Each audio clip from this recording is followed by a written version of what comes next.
السلام عليكم ورحمة الله مجددا. It gives me a great pleasure to chair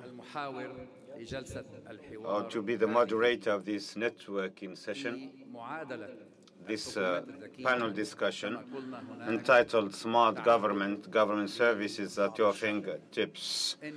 As I said earlier, there are many stakeholders involved in society or in the private sector. Nevertheless, there is a main dimension that we need to take into account, namely those who frame the services rendered and legislate for the operational side.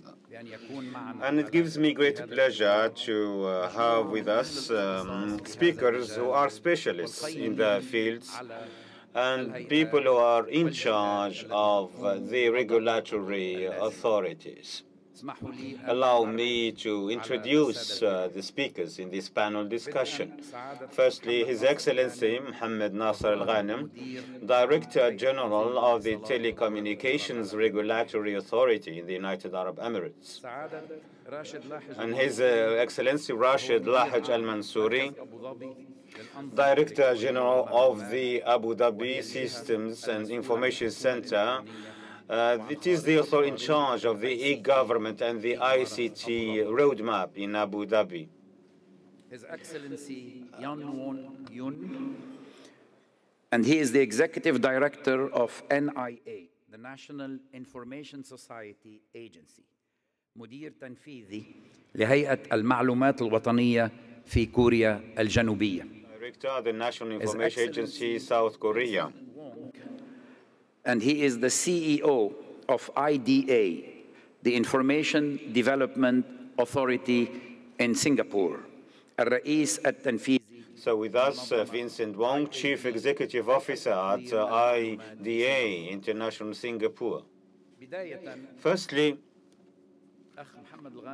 Mr. Al-Ghanim, my question to you is the following.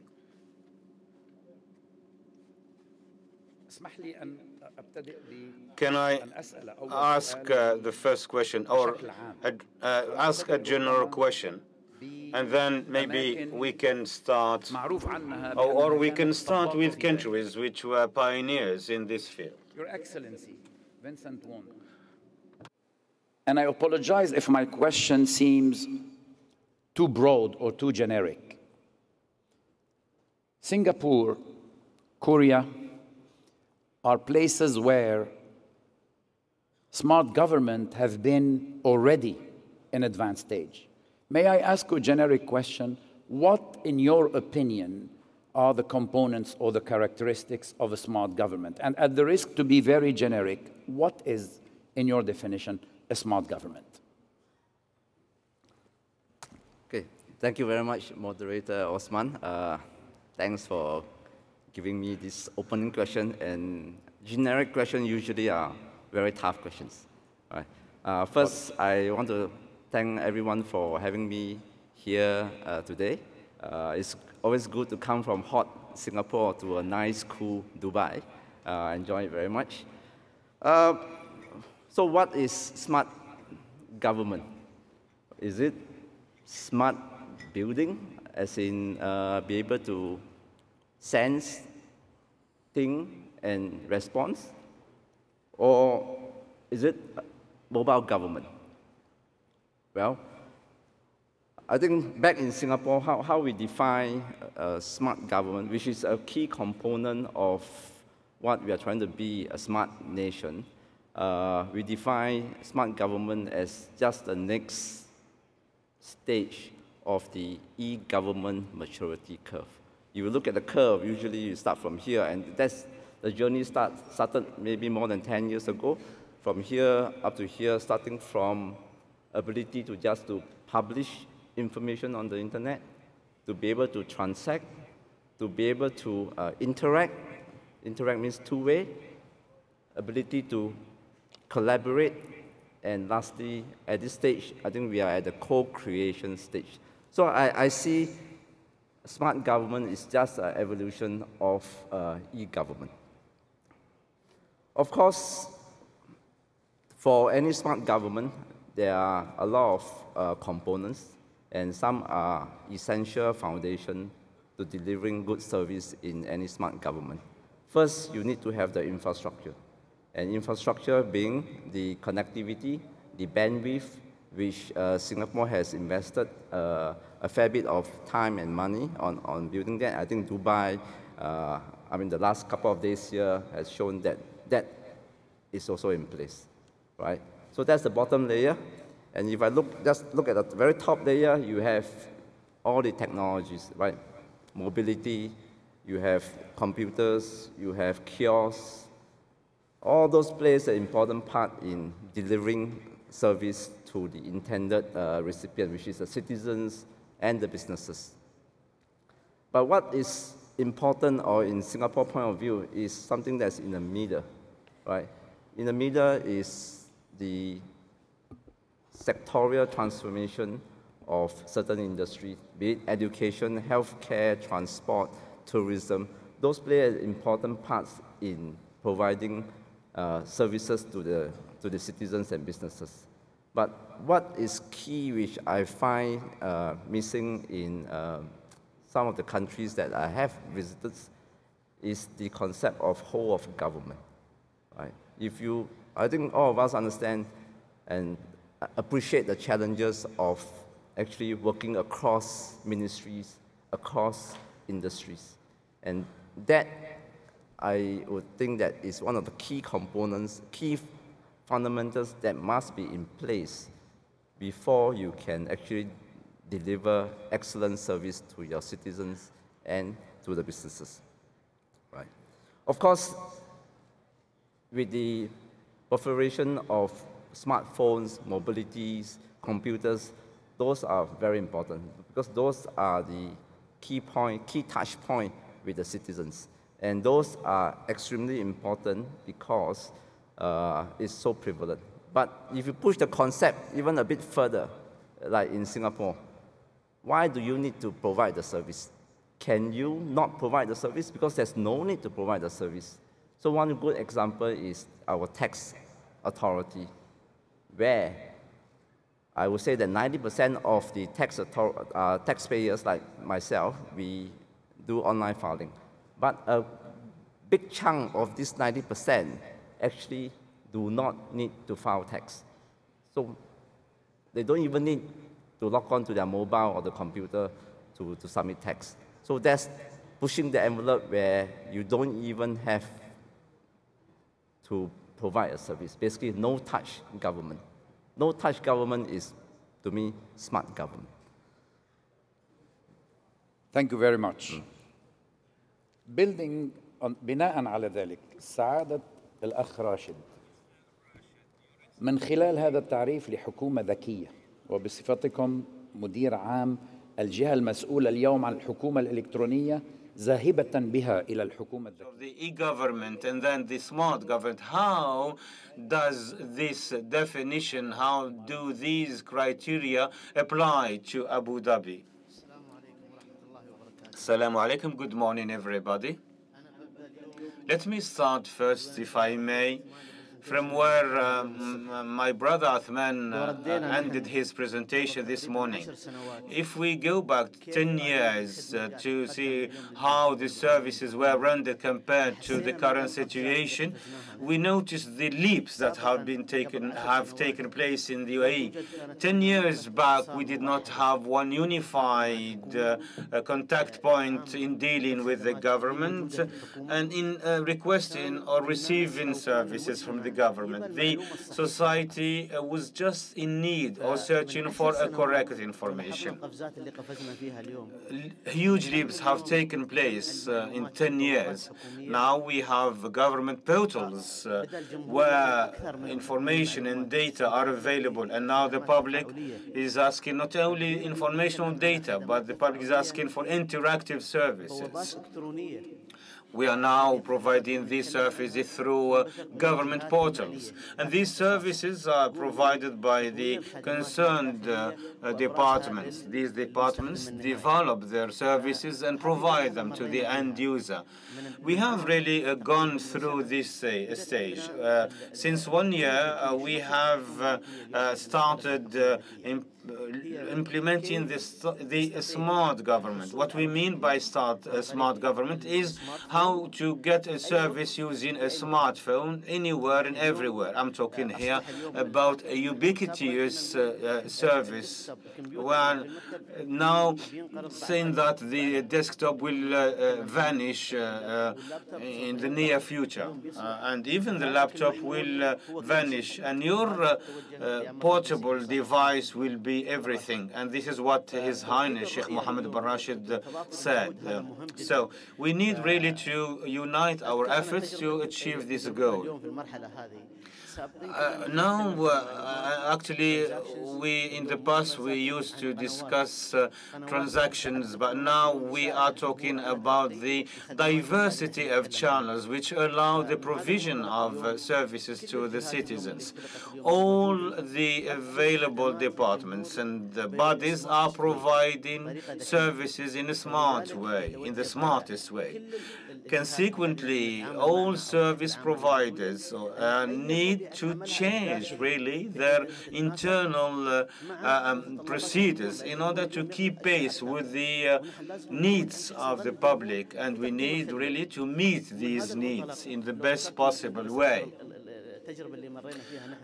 We have gone through an experience within the Abu Dhabi Electronic Information Center. Today at 8 o'clock, I can ask 2.0 portal for the government of Abu Dhabi, providing all the services that can be received by the end user through a smartphone. So this is a 2.0 service which allows an interactive relationship with the public. We want to hear from the public about their needs in order to be in a position to render services and to meet these needs. So I can announce today the launch of the Abu Dhabi 2.0 service with 1,200 services. Thank you, Your Excellency. Mr. Yoon. Very often, Korea is cited as really being at the forefront. We've heard a lot about, smart governments. May we, instead of speaking of what happened, read your mind in the position where you are looking at this roadmap of developing the next phase. How do you see the future trends in moving in governments or cities moving in this digital area, please? Well, to tell you this, I have to get $1 million. First of all, it is my great honor and privilege to be here, and I'd like to really appreciate United Arab Emirates to invite me and lots of renowned speakers for this great event. Before I start, I'd like to make a small comment about the definition of a smart government. In my humble opinion, ordinary governments handles what you need. Smart government knows what you want. There's the biggest distinction between two concepts. For Korea's case, we are preparing the next move to maintain our competitiveness. It's not just related with the smart government, but it's related to all public sectors and private sectors as well.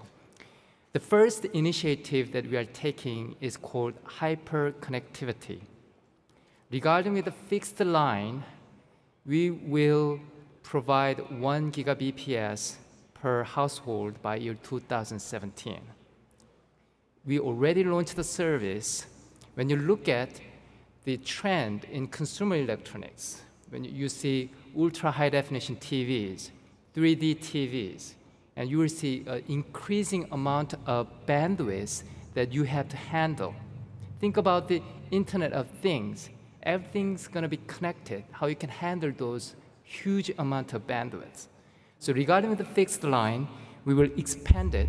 And also this year, we launched a test bed for 10 gigabps per household project by year 2020. And we will invest more than 1.8 billion US dollars for this year. Regarding the mobile, we launched LTE Advanced Service. It provides 75 megabps download speed per mobile devices, 100% coverage in Korea right now. And we will increase 1 gigabps called 5G by year 2020. And we will invest $1.6 billion to commercialize the 5G services in the future this year. 5G services eventually enable the unthinkable services such as hologram or 3D images or Internet of Things. Also, we will invest 6.7 billion US dollars for mobile services this year, both private and public sectors. Let me move to data. Data matters. 1 zettabyte of data means 10 trillion gigabytes. It's really hard to imagine how big it is. But when you think about it, you can watch high-quality HD videos for 28,000 years consecutively. That's how big it is. Year 2011, the world data, the data in around the world takes about 1.8 zettabytes. It will increase to 40 zettabytes by 2020. So we believe working on data is extremely important, specifically open data. So we try to disclose public data to the public, and we try to facilitate private use of the data. So we will open the API. We set up the Open Data Support Center in our agency. And also, we are helping business creation. Because by opening up the data, you can actually converge different industries and create the new industry and service sectors. For instance, weather, traffic, disaster prevention, marketing, finance, medical services can be combined each other by using the massive amount of data. Next pillar is big data analysis. We have a data, now we have to analyze the data to come up with something, what it meant, how we can use those data to give the impact in the economy. We estimated by year 2015, the big data market going to be at least 17 billion US dollars around the world. Even in Korea, we will see the $4 billion worth of impact in Korean economy. Third one is Government 3.0. Government 3.0 uses all these infrastructures. Government 1.0, the major concept is delivery of services. Government 2.0 is the participation, interaction. Government 3.0 is analysis and prediction, decision-making, human-centric services. As I mentioned before, Government 3.0 means smart government. Smart government means it knows what you want. Finally, I'd like to point out the ambient intelligence. With the hyper-connectivities, opening up the large amount of data with the huge amount of analysis industries, with the support of Government 3.0s, you can see whole new pictures of new societies.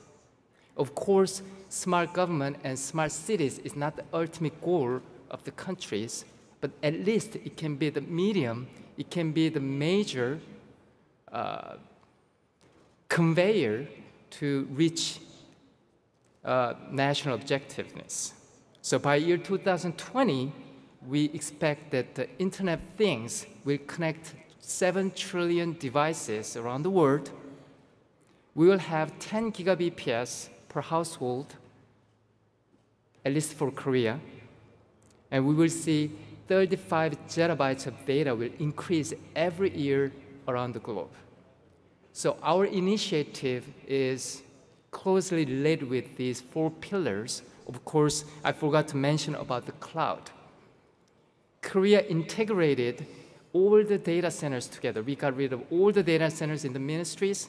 We have one single integrated data centers, and we have one single backup centers, and we are building 3rd center in unknown location for security.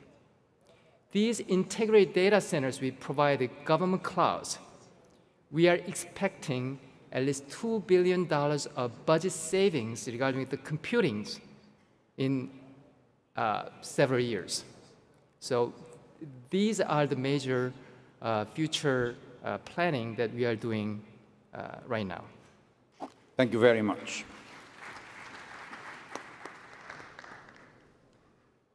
سعادة الأخ محمد. Mohammed, according or based on what His Excellency Mr. Yoon said, he spoke about integrating the data centers. He spoke about integrating the governance of this huge amount of data as a basis for these smart governments. The question is, how do you see the basic structures? I'm not speaking about communication infrastructure, but I'm speaking about the main structure, the new main structure that should be built, and what is the role to adopt this and to secure this. In the beginning, before speaking about the infrastructure to transfer the into smart information, I would like to speak about something very important, which is the main basis for the success of the smart government, which is the collaboration between government institutions on the federal level and on the local level as well. This is a very integrating process and not an individual process. Each institution, whether ministry, municipality, or administration, has services. And the first wave was the electronic wave through gates, and it was developed. And there are some mechanisms, supportive mechanisms, and some information services and interaction services, and it was developed. But concerning the smart governments, we need another perspective. In the first day, His Highness Mohammed bin Rashed Al Maktoum launched the smart government. We set a questionnaire. This questionnaire, His Highness Sheikh Mohammed bin Rashed Al Maktoum concentrated and focused on the clients. The e-government is setting electronic services to the public, but the e-services focus on the client. And we had a sample of the population of the UAE covering the geographic areas in the whole country. And also we have some expats or nationalities categories. And we had 5 ages categories. And we had the results. When we got the results, we found 7 priorities for the user that we wanted to see swiftly on their applications or their mobile phones or normal phones. The first priority that the user wanted to get as a service is to pay the car fines. Second, 2, the renewal of identity cards, 3, the DWA cards, and 4, the license and to renew health cards, and finally pay the car parking and other services. But at least I chose the 7 most important services that the user wanted to get. And the user is the main core of the smart services. 10 federal institutions or suggested institutions were suggested in the federal government. It doesn't mean that the other institutions are not a priority, but I'm speaking once again about the priority of services provided to user who wants to see specific criteria. We have 10 institutions like the Ministry of Health, Ministry of Labor, Ministry of Education, Ministry of Higher Education, and Ministry of Economy. So the main pivot for the success of the e-government is to have priorities for the services provided with institutions. Let's speak about the infrastructure for the transfer towards the smart government. There is a center for the business administration, or the TSL, Trusted Services Solution. This infrastructure is necessary, and it's really important to relate institutions with a safe infrastructure for transactions. This infrastructure will be related and connected to the central bank, and it needs authentication and to operate the telecommunication companies and to be related to the satellites. This infrastructure is necessary, and it's really important to create a new we have the electronic pouch, which is related to for the government to be paid. We have to remember that there is electronic dirhams or the credit cards that will be available, but this infrastructure is necessary for integration.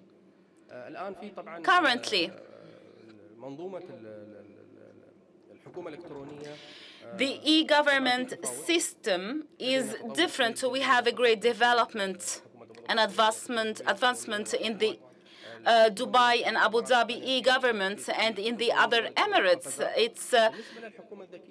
And for the smart government, there is a golden opportunity for trusted services to launch new services to cover most of the e-governments, whether on the federal or local level. We have a schedule on November of this year. We will launch this infrastructure, and we will launch the electronic portfolio in 2015. We committed to Sheikh Mohammed bin Rashed. We will launch the other services providing developed technologies where smartphones are going to be used for payment. Thank you, Your Excellency, Mr. Mohammed. Your Excellency, Mr. Wong. Let me bring the debate back to the impact. Let's put the people at the heart. What, in your opinion, from all what we heard and from this, what's happening and what's painted to happen, what do you see as social impact, possibly? And may I request kindly that really all the comments from now we're going through are really very concise, for the sake of the time. Thank you. I'll try to do that. So let me summarize the question is probably to an earlier point that you mentioned about happiness, right? About happiness on how can smart government provide meet the expectation of citizens to be happy. Well, I recently read an article on the internet about why the generation Y are unhappy, right? And the article, the key point is that happiness is equals to reality minus expectation. So it's about mismatch of expectation. If your expectation is so high and you only deliver this, and that's where people will be unhappy. And there are different groups of citizens, for example. You have the people who are very familiar with the new technology, the smartphone, ability to access the computer, but there's also another category of people, my parents, that generation, that may not be so familiar with the new technology. And that's where the digital divide will come in. And the silver generation, or we call them.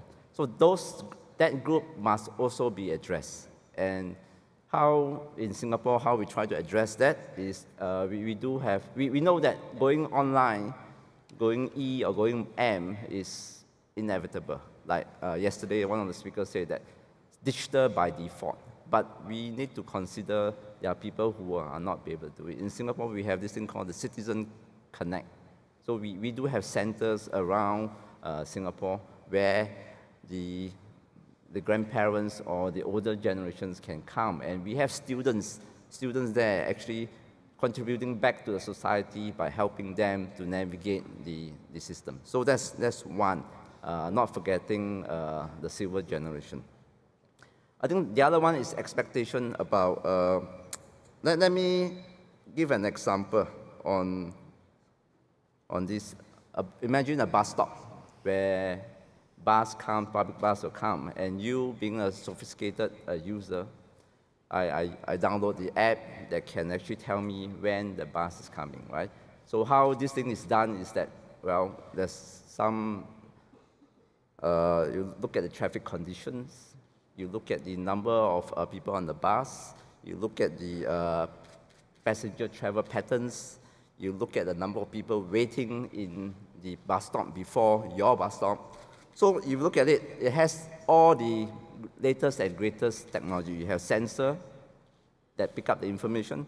You have big data that you have to analyze. You have analytics because you need to predict and forecast. And you have mobilities, right? All these come into play. But if when you click on the apps and the answer that the apps tell you, your bus will arrive in 3 hours, will you be happy? No. So for me, I think a good and efficient government is a prerequisite for smart government. Thank you. Thank you so much. Rashed. Your Excellency, Mr. Rashed, in this concern, how do you see this process? Like incorporating the citizen and to make him happy. How do you see from your side making the citizen a participant in this system? Thank you, Mr. Osman. Of course, in the beginning, we mentioned the focus on the client. We must know what the client needs and what are the channels to reach the decision makers in order to make a change. So the Abu Dhabi Emirates made unified communication, working 24/7, providing information services, following up the cases, whether any client is having an issue, and to follow up with the issue and to listen to complaints and opinions, which is really important. This is very important today. We want to know what the client needs and what are his observations. Today, it helps the government to take the right decisions. And when we are speaking about the smart government, Abu Dhabi Emirates launched the City Guard application on the smartphones and smart devices, allowing all the users to use the system and this application, and at the same time to feel as if it's an inspector or someone who's inspecting. And we incorporated the society, the community, to launch technology and to use the technology to take their opinions. And the second question, what's next today? There are so many adopted structures by the government to follow up and to know everything and the complaints and to solve them. We are listening to the clients because it's really important to us and it's important to everyone in this hall to provide the best services. So we incorporated the public and we got their feedback and we provided solutions. We waited. Also, we got suggestions, effective suggestions from the public. And this openness between us and the public created swiftness to take decisions. Thank you. I can't help myself when following on what you said and this brilliant vision that you very kindly provided, to think of the economical impact. Not necessarily from a cost point of view. This is an equation. But certainly there will be an induced economical impact to have this jump into this smart world that will be positive and that will get the return on all what you are undertaking. Well, that is a billion-dollar question. So 2 million I owe you now. I'm going out of this. I'm going out of the debate completely. Yeah. So we are even. Okay. I question myself why United Arab Emirates are having this kind of a summit. His Highness is leading the very important initiative for United Arab Emirates. Why he's doing it? His Highness and yourself are paving the way and preparing for your next generation, not for yourself. In Korea's case, 1961, we are the second poorest nation in the world after Korean War. And now we became 13th largest economy in the world. And we're not going to go back to that place again. So for us, from the 70s, it was very, very clear that ICT industry going to be our major survival means. So for our national strategies, we always put ICT industry as a first.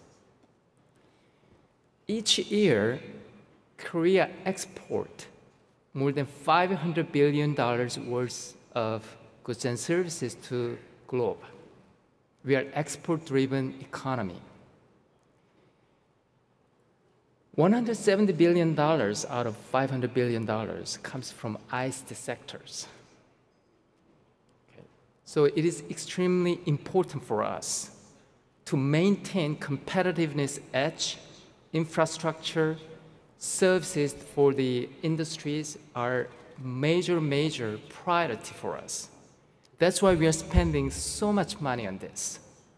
Because if we have hyperconnectivities, probably Samsung and LG can test their devices first in the world to maintain its technical edge and advantages. So it is a matter of survival for us. By maintaining human-centric services, people can do the businesses much better than others. When you look at the e-commerce, the volume of e-commerce is growing and growing, and you don't need to go to shopping physically by visiting shopping mall anymore.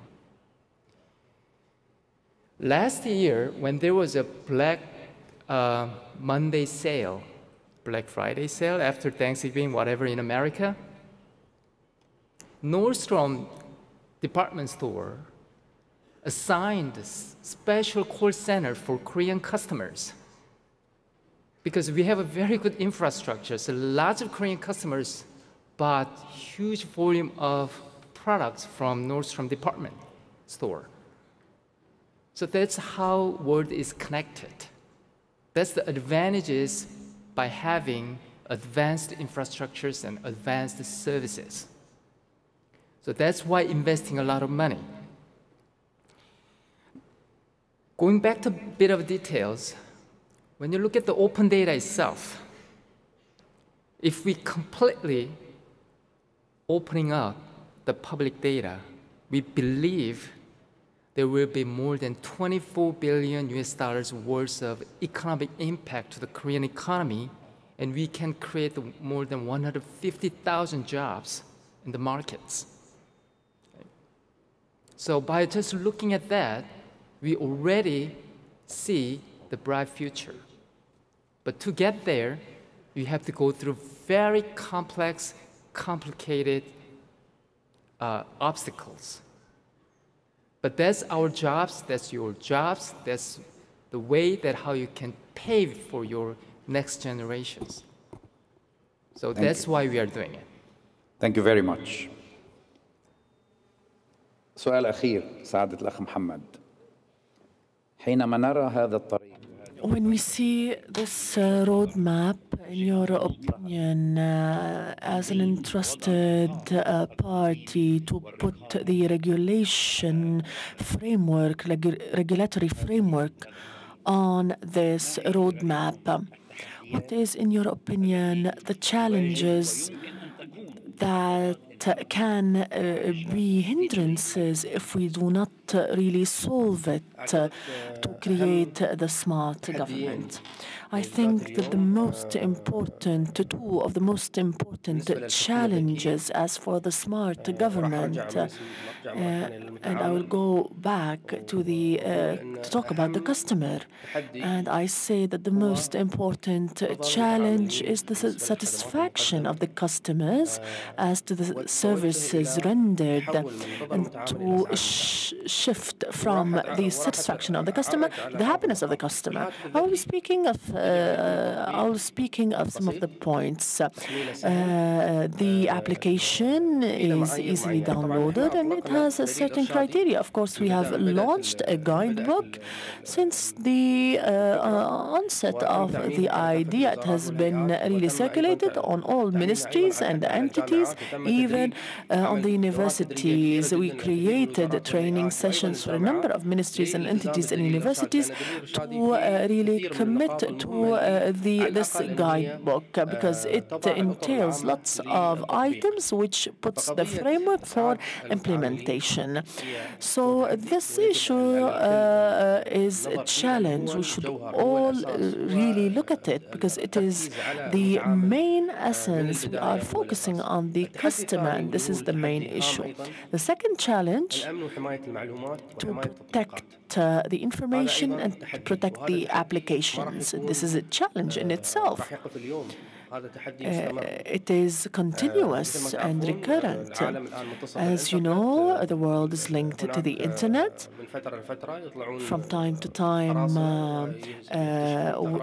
pirates discover flaws, and they really infiltrate into personal information and steal these information. Our role, since we have launched the Center of Smart Invention, this center studies all the smart applications that are being produced by the ministries and entities, even the local electronic governments, before it is being relayed to the store of applications. We have really discovered lots of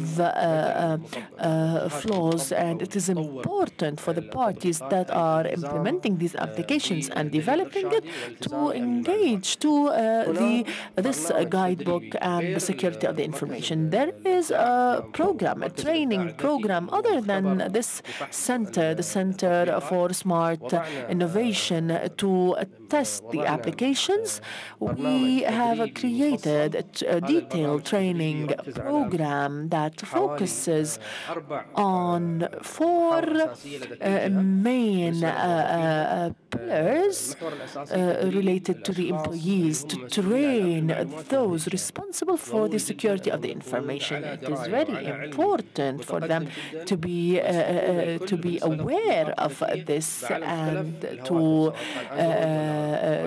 be knowledgeable of the Android or BlackBerry or Microsoft and other applications.